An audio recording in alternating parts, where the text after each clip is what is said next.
Installez-vous confortablement. Respirez profondément. Regardez le ciel nocturne dans votre esprit. Un océan de calme et de silence. Pourtant, sous cette apparence paisible se cache un mouvement d'une violence inouïe. Notre galaxie, la Voie lactée, est projetée à travers le cosmos à plus de 2 millions de kilomètres par heure. Nous pensions longtemps être simplement attirés par une force invisible devant nous. Mais la vérité est bien plus étrange. Et si la plus grande force qui nous dirigeait n'était pas une attraction, mais une répulsion? Aujourd'hui, nous partons à la découverte d'un vide qui repousse la matière, le grand répulsif. Pour comprendre ce qui nous pousse, il faut d'abord accepter une vérité fondamentale.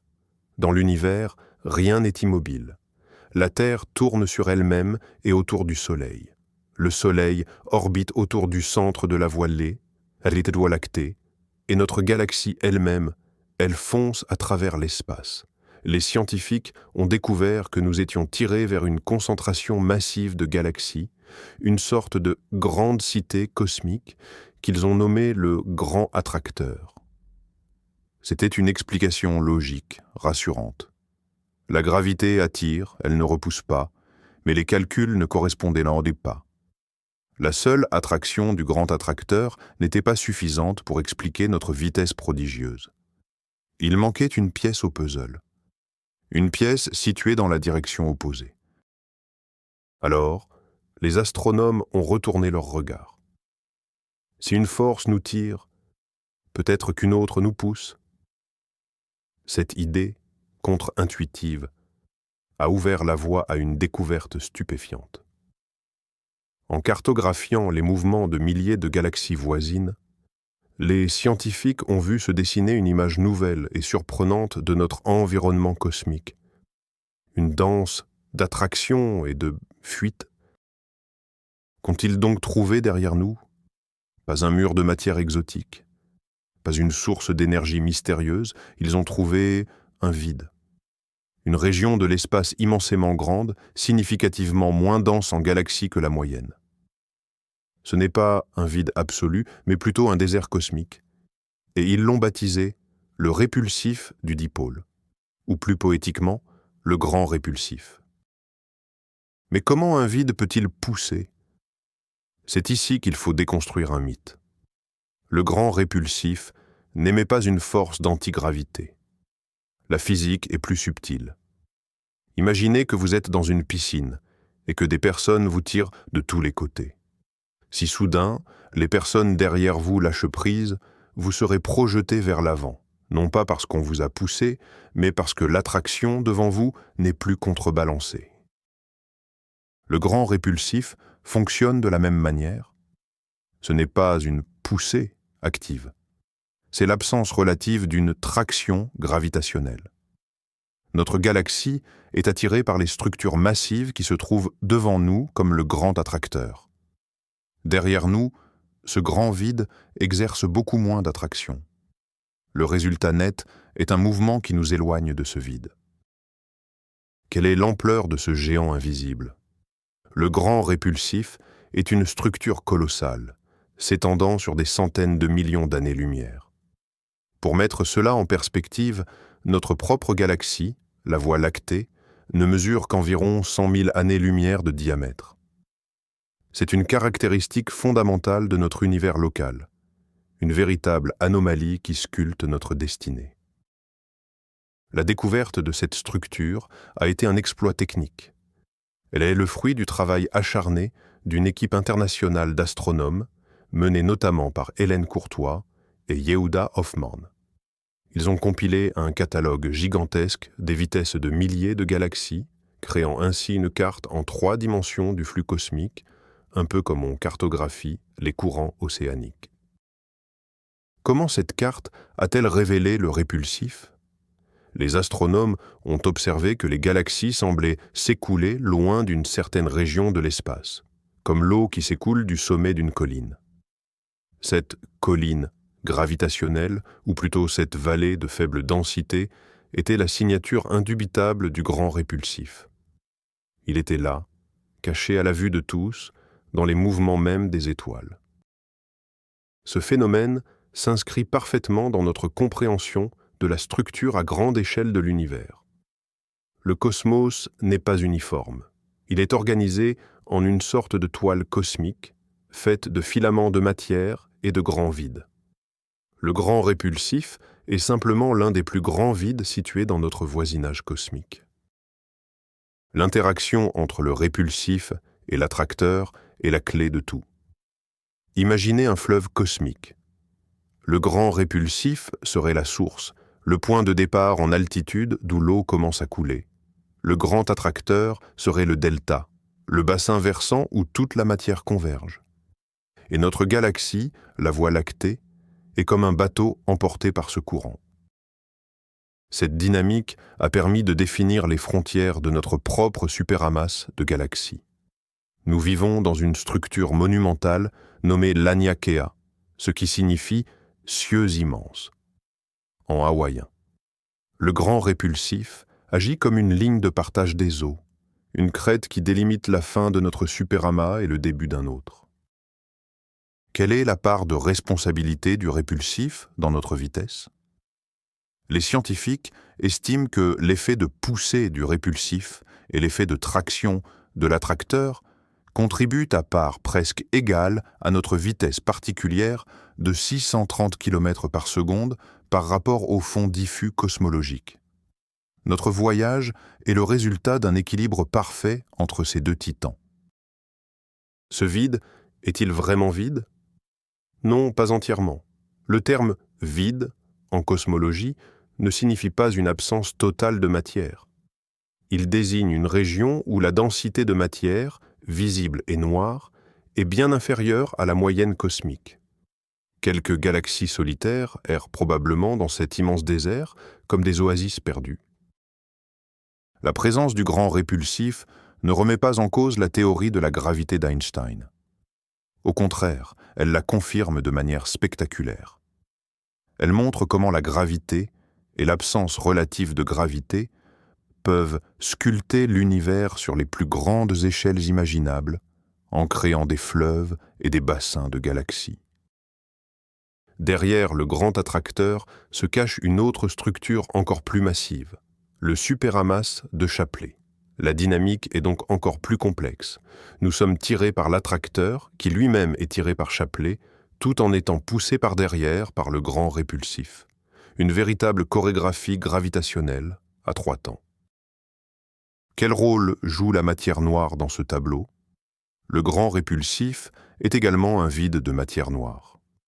Comme cette matière invisible constitue la majeure partie de la masse de l'univers, son absence dans cette région est la principale cause de l'effet répulsif.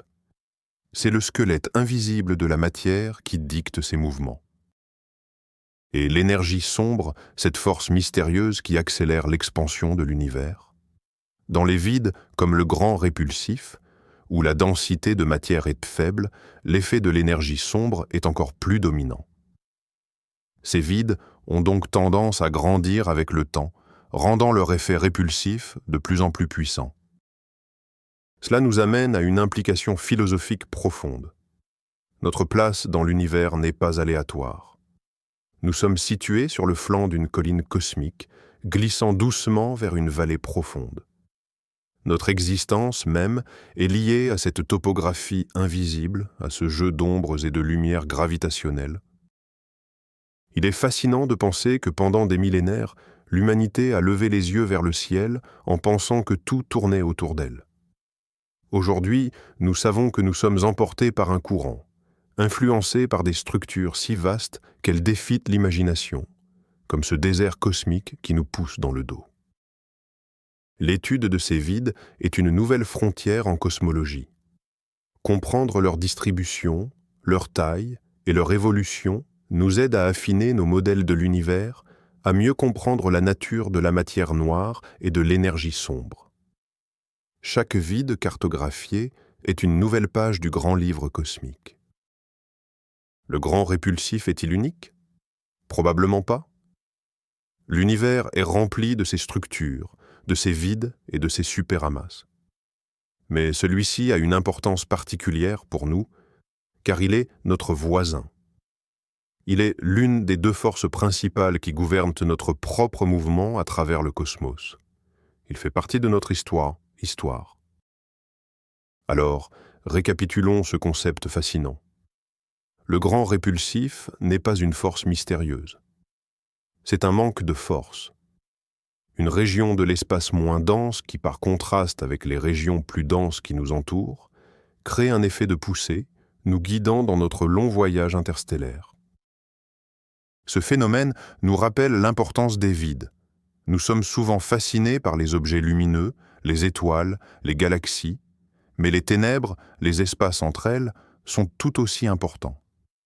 C'est dans ce contraste, dans ce dialogue entre la matière et le vide, que l'univers tisse sa magnifique tapisserie. Le futur de notre voyage est donc tracé. Nous continuerons à nous éloigner du grand répulsif et à nous rapprocher du grand attracteur et du superamas de Chapley. Un voyage de plusieurs centaines de millions d'années à travers l'immensité de l'espace intergalactique. Un pèlerinage cosmique dont nous sommes les passagers inconscients. Observer le ciel nocturne prend maintenant une toute nouvelle dimension.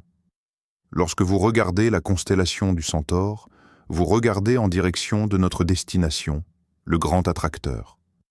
Et lorsque vous regardez dans la direction opposée, vous fixez le cœur invisible de ce géant qui nous pousse, le grand répulsif. Cette connaissance ne change rien à notre quotidien, et pourtant, elle change tout. Elle nous offre une perspective. Elle nous rappelle que nous faisons partie d'une histoire bien plus grande, d'une danse, d'une échelle et d'une beauté qui dépasse l'entendement. Nous ne sommes pas au centre, mais nous participons à la chorégraphie. La découverte du grand répulsif est un formidable exemple de la méthode scientifique. D'une anomalie dans les données, une vitesse inexpliquée, est née une hypothèse audacieuse, qui a mené à des années d'observation pour finalement révéler une nouvelle pièce maîtresse de la carte de notre univers. Cela soulève une question. Quelles autres structures monumentales restent à découvrir? L'univers est vaste et notre vision est encore limitée. Chaque nouvelle génération de télescopes nous permet de voir plus loin et de cartographier avec plus de précision, révélant une complexité et une élégance toujours plus grandes. Le grand répulsif est donc bien plus qu'une simple curiosité astronomique. C'est un moteur de notre mouvement, une frontière de notre superamas, et un symbole de la beauté cachée dans le vide. Il nous enseigne que même l'absence peut être une force puissante. La prochaine fois que vous sentirez le vent sur votre visage, pensez à ce vent cosmique, invisible et silencieux. Une brise gravitationnelle née d'un vide immense qui pousse doucement notre galaxie, notre Soleil, notre planète, et chacun d'entre nous vers un destin lointain écrit dans les étoiles. Sarmobissi. En fin de compte, l'histoire du grand répulsif est notre histoire. C'est le récit de notre origine, de notre position et de notre mouvement. C'est la preuve que nous sommes intimement connectés au tissu même de l'espace-temps, flottant sur un courant dont nous commençons à peine à comprendre les contours. Ainsi, notre voyage n'est pas une simple chute vers un point unique, mais une danse complexe, un équilibre subtil entre la traction de la matière devant nous et le vide qui s'ouvre derrière. Le grand répulsif n'est pas un monstre, mais un partenaire de danse silencieux dans le grand ballet cosmique. Il nous rappelle que pour comprendre l'univers, il ne suffit pas de regarder ce qui est là, mais aussi ce qui ne l'est pas. Merci d'avoir voyagé avec nous jusqu'aux confins de notre superamas. Si cette exploration vous a fasciné, n'hésitez pas à aimer la vidéo et à vous abonner pour d'autres voyages cosmiques. Maintenant, j'aimerais savoir, quelle est, pour vous, la découverte la plus vertigineuse sur l'univers?